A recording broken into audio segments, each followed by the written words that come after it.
Hello, friends, and welcome to today's daily devotion. I'm reading to you from Paul's letter to the church in Corinth, his second letter, 2 Corinthians, the 9th chapter, starting in verse 6 and reading through verse 8. Hear now these words.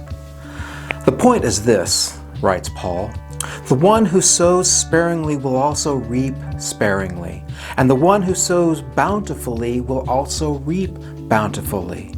Each of you must give as you have made up your mind, not reluctantly or under compulsion, for God loves a cheerful giver.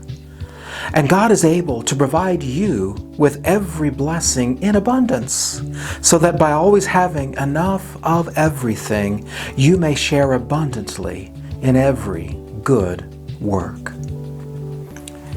The background behind this is that Paul is encouraging the people of the church in Corinth to follow through on their promise of a gift to the church in Jerusalem.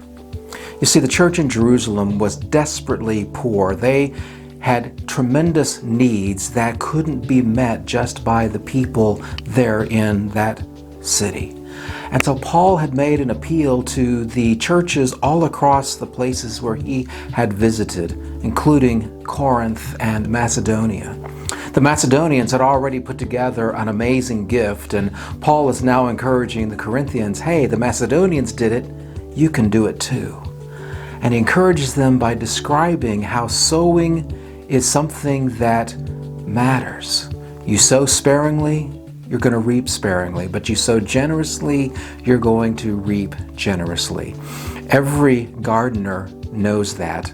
A gardener will know that if they plant enough tomato plants that in another 3 months they are going to have more tomatoes than they know what to do with. But if they only plant one tomato plant, the chances of having a bountiful harvest are next to nothing, because one plant doesn't survive as well as many plants planted together will.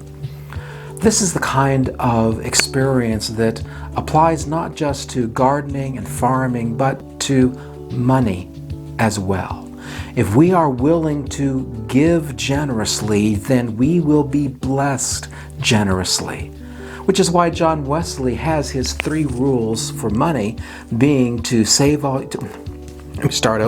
to gain all you can, to save all you can, for the explicit purpose of being able to give all that you can. This is what we're going to be studying this Sunday in worship at Mount Moriah United Methodist Church. And if you are in our area, come join us. If you live elsewhere, then I pray you will worship somewhere on Sunday where you can have the joy of giving generously, of sowing bountifully, and that you may reap according to as you sow. And I'll see you on Monday for another daily devotion.